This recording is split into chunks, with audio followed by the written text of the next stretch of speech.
20대라고 해도 과언이 아닌 강사 김연준입니다. 여러분, 저는 젊음이란 지상 최고의 권력이라고 생각하는데 여러분들 다 20대시죠? 네. 20대가 만나고 싶어하는 나이가 20대고 30대가 만나고 싶어하는 나이도 20대고 40대가 만나고 싶어하는 나이도 20대라고 해요. 이 말 들어보셨나요? 네. 그 주변에 30, 40대 남자분들 보시면 알게 될 텐데 진짜 그렇더라고요. 그래서 여러분들은 지금 여러분들의 나이가 얼마나 좋은 나이인지 잘 모르실 텐데 일단 30대인 저로서는 되게 부럽습니다. 네. 그리고 제가 여러 강연장 돌아다니면서 오늘도 공통점을 하나 찾았어요. 뭘까요? 바로 여러분들 책상 위에 있는 건데 먹을 게 많다는 거예요. 그래서 강연장 돌아다니면 다 먹을 게 많더라고. 그래서 오늘도 드시면서 편하게 들으셔도 괜찮습니다. 네. 그리고 앞에서 너무 재밌게 해주셨는데 저도 들었어요. 일찍 와서. 그래서 뒤에서 들었는데 여러분들 발표 동아리시죠? 네. 말을 잘 하려면 듣는 걸 잘해야 된다고 제가 어디서 들었어요. 그래서 저도 뒤에서 들었는데 너무 재밌게 해주신 거예요. 근데 저는 이제 저만의 스타일로 저도 이렇게 재밌게 해보도록 하겠습니다. 네, 그래서 우선 저는 26살에 소설로 데뷔를 했어요. 네, 글을 처음 쓴 게 고등학교 2학년 때였어요. 그래서 습작 경력만 하면 13년. 네, 저는 현재 한 달에 30명의 학생들이 개인 과외를 하고 있어요. 그렇게 개인 강의를 하고 있고 이렇게 단체 강의도 종종 나가고 있습니다. 그리고 저는 몽상하는 걸 좋아해요. 몽상, 열정, 긍정. 이 세 키워드가 저를 대표할 수 있는 말인데 제가 가장 좋아하는 책 중 하나가 꿈꾸는 다락방이에요. 네. 그 책의 내용이 생생하게 꿈꿔라. 그리고 노력해라. 그럼 이루어진다예요. 그래서 저는 26살에 데뷔했을 때부터 이렇게 여러분들 앞에 서고 싶었어요. 근데 막 데뷔했는데 기회가 올 리가 없잖아요. 근데 기회도 안 왔는데 강연 대본을 쓰고 연습실에서 연습하고 그런 모습이 있었어요. 그래서 지금 생각하면 너무 웃긴데 그래서 그때부터 이제 남들 앞에 서야 되는데 좀 약간 통통하면 안 되니까 닭가슴살을 먹고 네, 몸매 관리하고 그랬었어요. 그래가지고 지금도 여러분 앞에 서기 위해서 이렇게 필라테스 하고 오고 그랬어요. 그리고 학생들이랑 놀면은 저에 대해서 알게 되는데 학생들이 저보고 긍정적이래요. 네. 글을 쓰다 보면 이제 무에서 유를 창조하는 거잖아요. 그래서 사람이 긍정적이어질 수밖에 없어요. 왜냐면 이게 잘 될 것인지 망할 것인지 확신이 없어서 잘 될 것이다라는 그런 긍정의 기도를 하면서 글을 쓸 수밖에 없습니다. 그리고 저거 열정적이래요. 제가 좀 에너지가 많아요. 정확히 말하면 삶에 열정이 많은데 항상 저세상 텐션이 있어요. 그래가지고 제가 생각하기엔 글쓰기랑 어쩌면 삶의 잉여적인 시간에 그런 시간을 이용해서 하는 거라고 생각해요. 그래서 학생들 보면 다른 직업 있으세요. 근데 글까지 쓰는 거예요. 그러면 얼마나 열심히 사는 거예요. 그렇죠? 그래서 글 쓰시는 분들은 모두 다른 일을 동시에 하면서 글까지 쓰신다. 그리고 그래서 제가 생각하기에 글을 쓰시는 사람들은 삶에 열정이 많으신 분들 같습니다. 네, 그래서 또 다른 PPT로 넘어가겠습니다. 이건 제 소개였고요.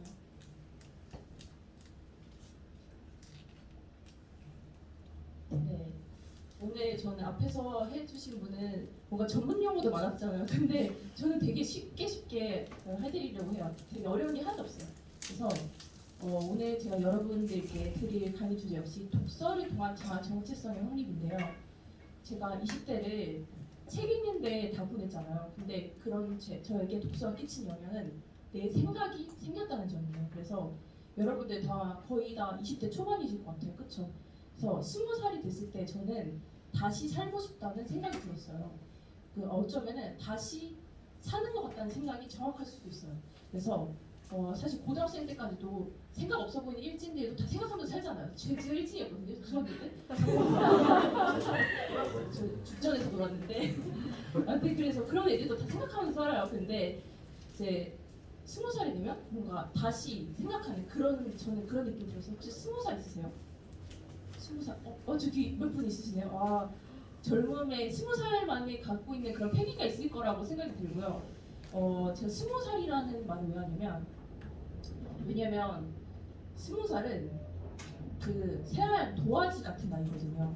클럽이나 술문화 등 제가 좋아하는 거지만 이런 받아들일 게 되게 많아요. 그래가지고 이것저것 흡수할 게 많고 그리고 새로운 지식도 스펀지처럼 흡수할 수 있지만 그게 과연 어디까지 흡수해야 되나 저는 혼란이 들기도 했어요. 그래서 성인이 되고 이제 대학생활 하시고 계시잖아요. 그러면 각지에서 모인 분들이 많지 않아? 그렇죠? 그래서 나랑 다른 환경에서 자란 사람들이 있는데 나보다 또 인생 경험이 풍부한 나이 많으신 그런 학우분들도 있으실 거예요. 그래서 그런 분들의 이야기를 들으면 저거 맞는 말 같은데? 또 이것도 맞는 말 같은데? 해가지고 뭐가 맞는 말인지 그렇게 좀 약간 저는 혼란이 왔어요. 그래서 그분들의 이야기를 듣고 저는 처음에는 아 그렇구나 하고 저게 정답인가? 그랬었는데 그렇게 생각하다가 그게 아닐 수 있다는 생각도 들었어요. 왜냐면 사람은 자기가 살아온 대로 말하기 때문에 자기 살아온 게 맞다고 생각해서 그래서 저는 과부하가 왔던 것 같아요. 그래서 이 많은 사람들의 말을 어디까지 흡수해야 되나 그래서 혹은 흡수해도 되는 것인가 나는 아직 20살이라 완전 새하얀 도화지인데 이런 나의 새하얀 도화지에 저 사람들이 물감을 잘못 뿌리는 게 아닌가 그런 생각까지 들었어요. 그래서 제가 했던 생각이 아직 나는 내 가치관이 없구나. 그래서 책을 읽기 시작했어요. 내 자아 정체성의 확립을 위해서. 그래서 저는 20대 초반에 정확히 말하면 21살 때였는데 그때 이제 막 연애할 나이잖아요. 근데 저는 연애 대신 독서를 하게 됩니다. 그래서 책을 쓴 사람은 거의 다 자신의 생각을 쓰는 거잖아요.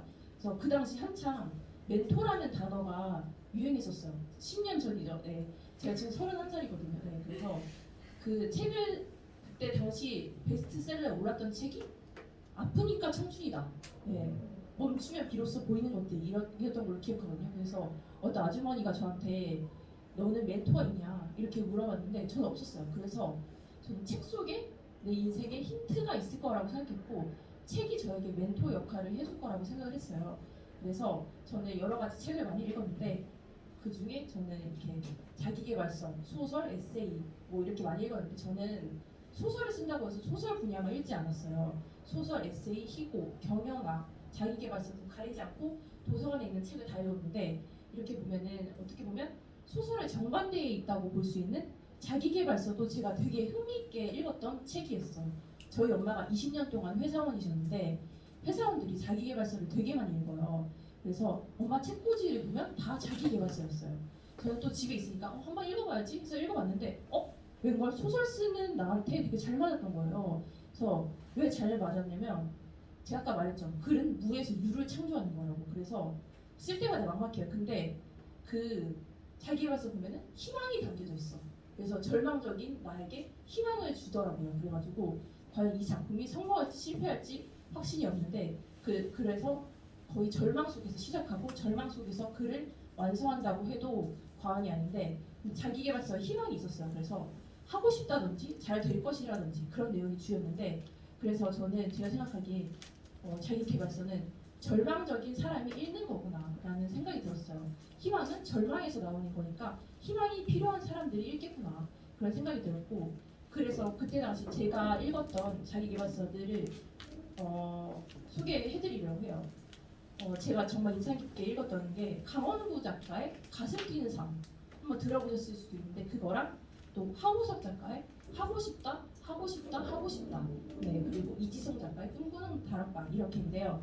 또 제가 좋아하는 작가 앤서니 라빈스라고 있어요. 네 안에 잠든 거인을 깨워라 라는 동기부여가인데 앤서니 라빈스는 지금은 세계적인 동기부여가로 활동하고 있지만 그분도 되게 힘들게 사셨던 삶이 있었어요. 예전에는 그 유리창 청소부셨다고 해요. 그래서 그분의 글을 보면 다 희망이 들어있어요. 그래서 글 쓸 때 절망적이었던 저에게 맞았던 것 같고요.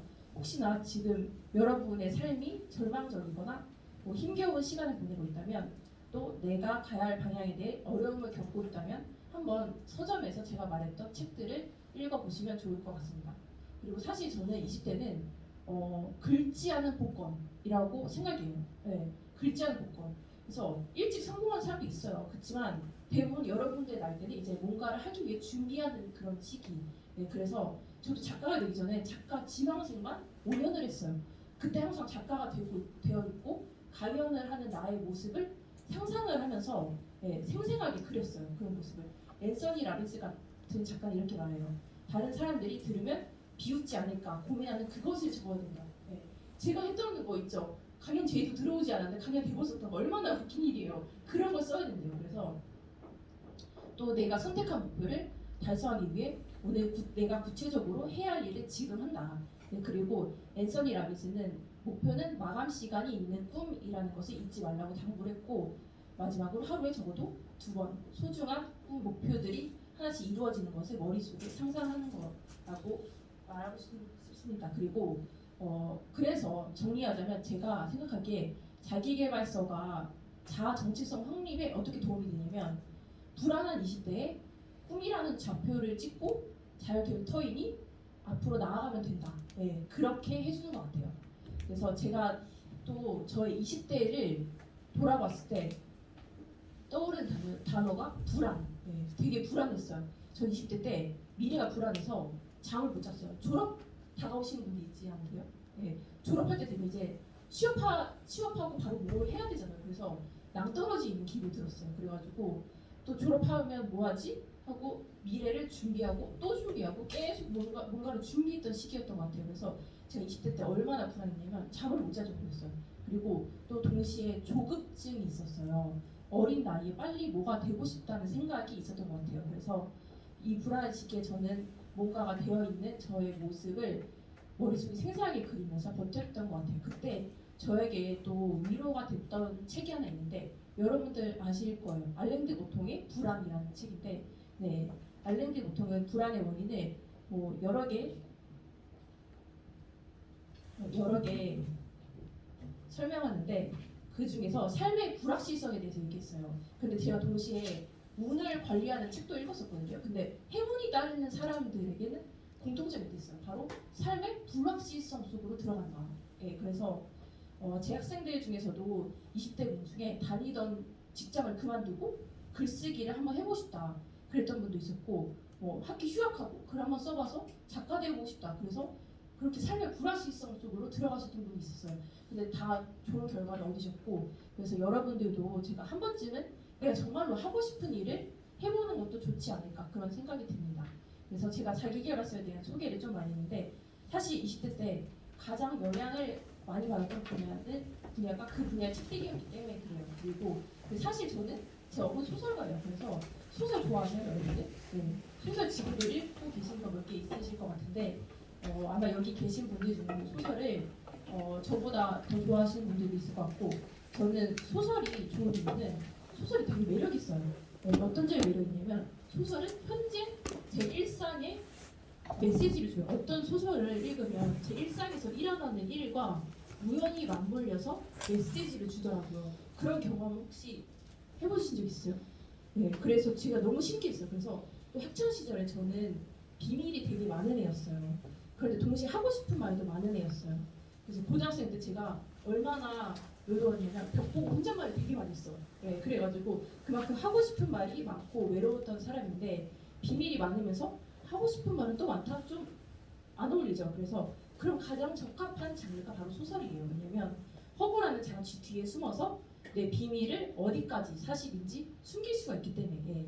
그리고 저는 소설을 읽는 게 그래서 어떻게 자아 정체성의 확립에 도움이 된다고 생각하냐면 아무 생각 없었던 내 인생에 질문을 던져볼 수 있는 그런 기회인 것 같아요. 예를 들면 제가 쓴 작품을 조금 설명해 드릴게요. 제가 쓴 작품 예로 든다면 제 첫 번째 데뷔작이 그 21살에 쓴 건데 그 제목이 레귤러 가족이었어요. 그래서 보통의 가족이란 뜻이잖아요. 풀면. 근데 내용이 보통이 아니에요. 제목이 그래서 역설적인 의미로 지은 거였거든요. 그래서 과연 정상적인 가족이란 있을까 하는 질문을 제가 던졌던 거고 그리고 또 다른 작품은 제목이 수수께끼였어요. 정상의 성에 대해서 쓴 거였어요. 성에 있어서도 정상적인 사람이 없다고 생각이 들었어요. 너무 많거나 너무 적거나 그래가지고 사람마다 다르죠. 그래서 이런 질문을 던졌던 작품을 주로 썼던 것 같아요. 그리고 소설만큼이나 제가 좋아하는 분야가 에세이 서적이거든요. 여러분 에세이가 뭔지 아시죠? 네. 에세이의 사전적 정의는 형식의 구애를 받지 않고 자신의 생각과 경험을 자유롭게 쓴 산문 글쓰기. 네, 그게 에세이 정의인데 에세이는 실제 있었던 일을 적어야 한다는 점이 허구인 소설과 다른데 에세이를 쓸 때 좀 약간 벌거벗은 느낌이 들어요. 되게 솔직해야 되거든요. 그래서 그 소설은 허구라는 장치 뒤에서 어디까지가 내 이야기인지 숨길 수가 있잖아요. 근데 에세이는 날 것 그대로란 말이죠. 그래서 제가 20살 때 되게 가장 인상 깊게 읽었던 에세이가 있었어요. 이서원 작가의 보통의 존재. 혹시 아시나요? 그게 나온 지 좀 오래됐는데 글이 너무 솔직해서 이 작가가 내 친구 같다는 생각이 들었어요. 작가가 친구처럼 느껴지는 글이 좋은 글이거든요. 그래서 너만 그런 게 아니다 하고 위로해주는 느낌이 들었어요. 그래서 이 책은 이서건 작가가 오랫동안 쓴 공개일기를 이렇게 한번 고쳐가지고 묶어서 내는 책이거든요. 그래서 자신의 일상을 소중히 여겼다는 점도 알 수 있었어요. 그리고 그래서 저는 또 정리를 하자면 에세이를 읽는 게 어떻게 자기 자아 정체성에 도움이 된다고 생각하냐면 소중한 청춘이 20대의 나의 일상을 한번 되돌아보게 된다. 그래서 에세이는 소소한 일상을 다루는 글이잖아요. 그래서 일상이 모여서 인생이 되는데 하루하루가 소중한 그런 20대의 일상에 의미를 부여하면서 내가 가는 길이 잘 가고 있는지 뭐 따라해보기도 하고 자기만의 길을 찾을 수 있는 것 같아요.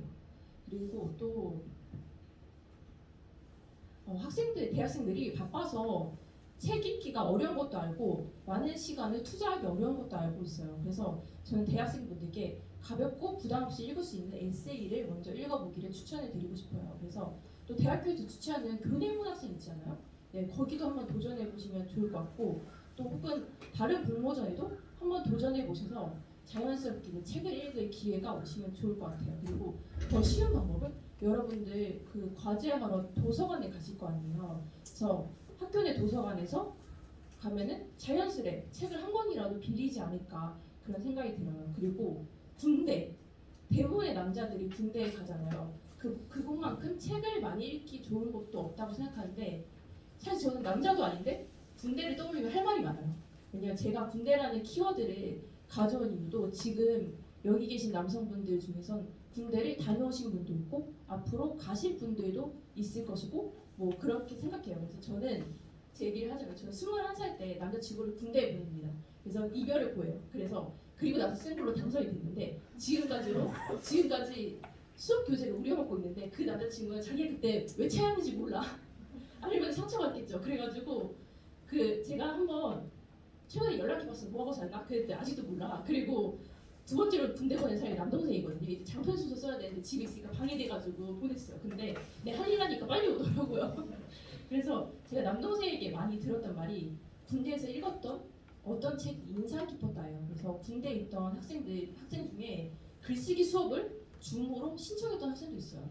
생각보다 요새는 자유롭고 시간이 되게 많대요. 그래서 당연히 군대 가신 남성분들 되게 정말 안타깝고 힘드시겠고 그렇지만 20대 때 가시잖아요. 20대 초반에 가시던 중반에 가시던 20대 때 가시는데 군대 다녀오신 분들의 이야기를 들으니까 저는 그 시간이 자아 정체성에 그 확립을 할 수 있는 시간이 될 수 있다는 생각이 들었어요. 그래서 변화된 환경에서 이제 새로운 구성원들과 만나면서 여러 자아 정체성의 변화를 느끼시겠지만 그 시간들을 책과 함께 하시면 더 깊은 시간이 되지 않을까 싶어요. 그리고 제가 또 한 가지 이야기를 하고 싶은 부분이 연애에 관한 부분이에요. 우리가 모두 낭만적인 사랑을 꿈꾸지만 실은 연애가 그렇게 낭만적이기만 하지 않지 않아요? 그렇죠? 상처도 많이 받고 실망도 많이 해요. 그래서 저는 20대 초반까지 제 생각이 없는 것 같다고 느꼈거든요. 그래서 연애에 대한 가치관이라든지 그런 게 없었어요. 그래서 저는 20대 때 누굴 만나야 될지 몰라가지고 못 만났어요. 그래가지고 20대를 그렇게 보냈는데 누굴 만나야지 그런 생각도 많이 했던 것 같아요. 그리고 자기 가치관이 없으면 제일 하기 힘든 게 연애인 것 같아요. 네. 제가 20대 초반에 읽었던 책 중에 되게 인상 깊었던 구절이 사랑도 때론 요구할 줄 알아야 된다. 예, 나는 없고 사랑만 있으면 안 된다. 예, 그래서 나는 이거 좋아, 이거 싫어, 뭐 이렇게 요구할 줄도 알아야 되고 이렇게 자신의 의견을 말할 줄도 알아야 되는 것 같아요. 그래서 나를 잃으면서 사랑을 하면 안 되는 것 같아요. 그리고 여러분들이 이제 연애를 하러 데이트를 하잖아요. 그러면 상대가 너는 어떻다? 저렇다 이렇게 말해줄 거예요. 예, 그래서 그때 저는 내가 이런 사람이었구나 하고 나를 알게 됐던 경험이 있었던 것 같아요. 그래서 저는 정말 저밖에 몰랐던 사람이었거든요. 근데 너는 너밖에 몰라 그런 말도 들었어요. 네, 그래서 연애 또한 자아 정체성을 확립해가는 과정이라는 생각이 들어요. 그리고 저는 연애도 안 하고 너무 꿈만 쫓았어요. 그래서 실패했던 20대라고 생각했거든요. 연애 못했으면 실패한 거잖아요. 그쵸? 그래서 실패했던 20대라고 생각했는데 제가 살아온 인생을 이렇게 말할 수 있어서 꼭 실패한 것 같지 않다는 생각이 들었어요. 그래서 버릴 게 없는 인생이구나 그런 생각이 들었고 저는 벼랑 끝으로 몰아서 지금 이렇게 선생님이라도 됐지 않나 그런 생각이 들고 또 저는 지금도 사랑하는 사람 한 명 만날 시간에 학생 30명을 만나면서 그러고 있는데 가끔 그런 생각도 들어요. 아, 단 한 사람이 나를 알아줘도 행복하겠구나. 그런 생각이 들어서 여러분들은 저처럼 되지 마시고 연애 경험도 많이 쌓으시면 좋을 것 같습니다. 그러면 저희 질문을 제가 받았거든요, 미리. 그래가지고 누가 해주셨는지 모르겠지만 질문 3가지를 받았어요. 첫 번째 질문이 항상 주체적으로 사는 삶을 결정하는 데 앞서오는 두려움을 어떻게 극복하셨나요? 예, 이게 질문이었는데 저는 자기 자신을 믿어야 되는 것 같아요. 자기 자신을 믿을 때도 저는 제 키워드 중 하나인 몽상 그걸 진짜 많이 했어요. 나는 잘 될 것이다. 나는 잘 될 애다. 그래서 이런 자기 암시는 엄청난 힘이 됩니다. 그래서 이미 잘 되어 있는 나의 모습을 상상하고 마치 이루어진 것처럼 행동하는 거죠. 그리고 중요한 건 목표를 향해서 노력을 해야 하고요. 그냥 노력하는 것과 상상하면서 노력하는 건 다른 것 같아요. 그래서 제 학생 중에 진짜 고생 많이 하신 분 있었어요. 그 포커 치시는 분이 있는데 자기 돈이 통장에 10,000원밖에 없어서 원희양 어선도 타왔다고 그렇게 고생 많이 하신 분 있었는데 그분이 저한테 글쓰기 의뢰를 한 게 자기가 너무 고생을 많이 해서 자기의 삶을 시나리오로 한번 써보고 싶다. 근데 그분이 뭐 되게 좋은 만년필을 들고 다니는 거예요. 그 이유가 자기가 유명해지면 사인을 해주려고. 그래서 그렇게 생생하게 꿈꾸시고 자기는 힘들 때마다 그렇게 상상을 하면서 버텼다고 했어요. 그래서 굉장히 건강한 방법이면서도 좋은 것 같아요. 그래서 저 같은 경우는 집에서 둘째인데요. 제 중학생 때부터 중학생 때 놀았던 때잖아요. 그래서 제가 선생님들이 그래서 저한테 맞이냐고 물을 정도로 자기 주장이 강했고 지금도 다른 사람들이 외동인 줄 알아요. 저 둘째인데 그래서 성격 외동 같아요. 외동 같아요. 그래서 그렇게 자기 주장이 강한 편인데 저는 어릴 적에 살아왔던 경험 그런 영향도 컸고 또 부모님이 저를 좀 많이 믿어주셨어요. 그래서 너무 밀어주셔서 지금 이렇게 된 것 같은데 만약 안 밀어줬으면 그냥 작가로서 고생 안 하면서 평범하게 살지 않았나 그런 생각도 들고 또 이렇게까지 오는데 가장 중요한 건 자기 자신을 믿는 것이지 않나 싶어요. 저는 작가 생활할 때도 벼랑 끝으로 몰았거든요. 제가 말했죠. 남자친구도 안 사귀고 오로지 글쓰기만 했다. 좋아하는 일을 하고 싶었어요. 저는. 네, 그래서 뒤가 어떻게 될지 모르죠. 근데 그런 불확실한 삶에서 삶을 살았던 건데 결국 잘 풀렸던 것 같아요. 네, 그리고 2번째 질문. 나에 대해 알아가는 법을 알고 싶어요. 사실 연애 고자인 제가 할 말은 아니지만 저는 연애를 추천해드리고 싶어요.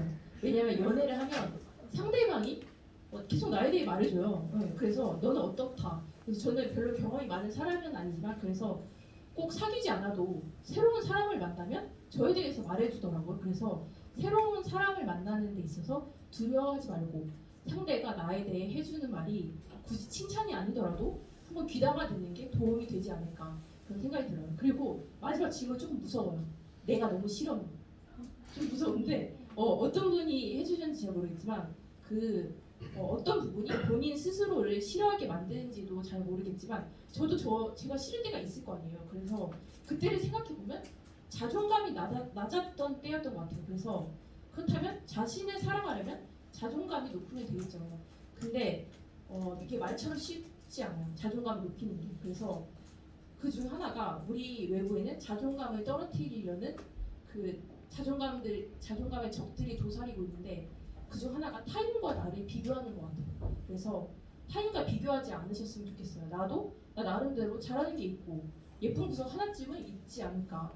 자신의 매력을 극대화해서 잘 살려보는 것도 자존감을 키우는 방법 중에 하나일 거라고 생각해요. 그리고 뭐 아주 작은 일이지만 내가 직접적으로 바꿀 수 있는 것을 실천해보는 게 어떨까 싶어요. 예를 들면 다이어트를 한다면 조금씩 살이 빠질 때마다 성취감도 들고 변화하는 나의 모습을 보고 나도 할 수 있구나. 네, 자신감이 생긴 동시에 변화된 몸에 자존감도 생길 것 같고 그래서 이런 식으로 하나씩 시도해보는 게 좋을 것 같습니다. 그리고 제가 미리 질문을 받았지만 여기서 또 한 질문이 있었어요. 강의를 듣고 떠오르는 대로 한번 질문해보겠다. 그 질문도 있었는데 혹시 질문 있으신 분 있으실까요? 네, 네. 잠깐만, 저 뒤에 분 먼저. 그 독서에 대해서 많은 조언을 해주셨는데요. 글쓰기 같은 것도 좀 많이 도움이 될 것 같은데 글쓰기의 좀 가장 큰 장점은 무엇이라고 생각하시나요? 그 글을 쓰는 여러 가지 이유가 있을 거예요. 사람들마다 글 쓰는 이유가 다른데 저는 우선 치유의 글쓰기. 네. 글을 쓰면 내가 기분이 좀 풀릴 때가 있어요. 예를 들면 우리가 여자분들 같은 경우 짜증나는 일 있으면 카톡으로 나 무슨 일 있었다 하고 얘기해요. 그러면은 좀 기분이 풀릴 때가 있어요. 그렇게 나의 마음을 덜어놓기 때문에 그렇게 치유의 글쓰기가 되는 것 같고 또 글쓰기 수업을 제가 하면서 느꼈던 건데 학생들이 매번 과제를 못 태울 때도 있어요. 왜냐면 바빠서. 그러면 제가 그냥 수업을 들으라고 해요. 이론 나가면 되고 또 글 쓸 거는 얘기하면 된다. 그렇게 하는데 글쓰기 수업 자체만으로도 치유의 기능이 있는 게 왜냐면 선생님이 저한테 이제 자기 글 써야 되는 거에 대해서 얘기를 할 거 아니에요. 그럼 자기 얘기를 결국 할 수밖에 없어요. 자기 어떤 글 쓸 거라고 해가지고 자기 얘기를 하는 건데 그래서 글쓰기 수업 자체도 치유의 기능이 있고 저는 글쓰기 목적 중에 치유의 기능이 가장 좋은 것 같습니다. 네. 또 저기 네. 작가님은 현재 작가라는 꿈을 이루셨지만 네. 앞으로 또 꿈꾸시는 것이 있거나 아. 목표하시는 것이 있으면 맞아요. 저 어떤 학생이 저한테 그래서 선생님은 꿈이 이뤘는데 또 꿈이 있는지 몰랐다고. 근데 저는 또 꿈이 있어요. 제가 그 한국사에 관심이 많아요. 그 작가는 역사를 잘 알아야 되거든요. 그래서 한능검 열심히 공부해서 그 따고 막 그랬는데 제 두 번째 꿈은 이제 한국사 강사가 되는 건데 저는 작가였으니까 스토리텔링이 가미된 한국사 강사를 하고 싶어요. 네, 그래서 지금 몇 명 가르친 적도 있고 그래가지고 그쪽으로 나가고 싶고 또 저는 강연을 더 많이 하고 싶어요. 지금 강연하는 게 너무 재밌어가지고 네, 그래서 학생들이 저한테 1타 강사가 아닌 1탈 강사래요. 그런데 저는 1탈 강사가 돼도 좋으니까 강연 많이 하고 싶어요. 또 다른 분 있으실까요? 네. 작가님 독서하실 때 예를 들어 독독을 한다거나 아니면 필기하면 책을 읽는다거나 작가님만의 뭔가 약간 독서법 사실 학생들 중에 난독증 환자가 되게 많아요. 그래가지고 책 못 읽으시는 분 많은데 저한테 책 빨리 읽는 것 좀 알려달라고 그러는데 사실 저는 어릴 때 아빠가 수능 그 지문 빨리 읽으라고 속독학원에 보낸 적이 있어요. 근데 속독학원에 보냈긴 하지만 저는 거기서 했던 것보다 제가 책을 많이 읽다 보니까 저절로 속도가 늘었거든요. 그래서 책을 되게 빨리 읽는 스타일인데 그리고 일단 저는 빨리 읽을 때 한번 훑어요. 그 다음에 한 번 더 읽고 제대로 정독하고 그렇게 하고 예전에는 맨 처음에는 좋은 구절을 다 적었던 것 같아요. 근데 요즘에는 그냥 핸드폰으로 찍고 그렇게 하는 것 같고 일단 학생 중에서 진짜 책을 늦게 읽어서 단편소설 하나를 수업 시간에 보여주면 학생들이 거의 15분이면 읽거든요. 근데 그거를 1시간 동안 읽으시는 분이 있었어요. 그 학생을 통해서도 제가 배웠던 점이 저렇게 정독을 하는 것도 나쁘지 않겠구나 그런 생각이 들어서 일단 너무 굳이 빨리 읽을 필요는 없는 것 같아요. 내가 이해를 잘하는 게 중요해서 그래서 조금 천천히 읽어도 정확히 내용을 이해하는 게 좋은 것 같습니다. 또 다른 분 있으실까요? 작가님 쓰신 책 중에 네. 작가님이 개인적으로 좋아하시는 구절 있으세요? 이게 말이 되는지 모르겠는데 작가의 말이라는 단편이 있었어요. 그 책 뒤에 작가의 말 있잖아요. 그거를 제가 단편 소설로 쓴 거였어요. 그래서 그 이제 공장의 역사라는 책을 인상 깊게 읽었었는데 그거를 잠깐 조금 녹여서 그 예술 작품을 이렇게 계속 끊임없이 찍어내는 사람을 보고 공장장 같다고 말하잖아요. 그래서 그 공장의 역사 보면은 그런 문장이 나와요. 공장에서 가장 중요한 게 리듬이랑 그래서 기본 동작 리듬이다. 그걸 넣었어요. 제가 그걸 넣었는데 그거는 제가 클럽에서 춤출 때도 가장 중요한 건데 리듬이에요 진짜. 그래서 제가 가장 좋아하는 그런 구절이 기본 동작 리듬이다. 또 있을까요? 네. 평상시에 글을 쓸 때 좀 꾸준하게 쓰는 게 되게 어렵다고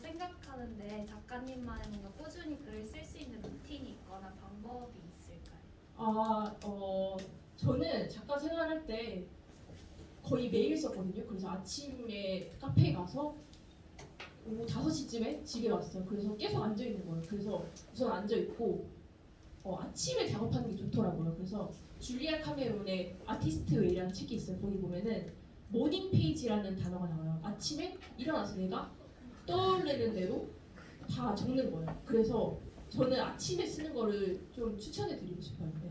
또 있을까요? 네, 질문 많이 해주셔서 감사해요, 진짜. 네, 오늘 되게 많은 분들이 오셨어요. 28명 분이 오셨는데 사실 제가 떨릴 것 같아요. 근데 안 떨려요. 왜냐면 저는 관종이기 때문에 전 지금 인스타그램에 그 게시물만 720개예요.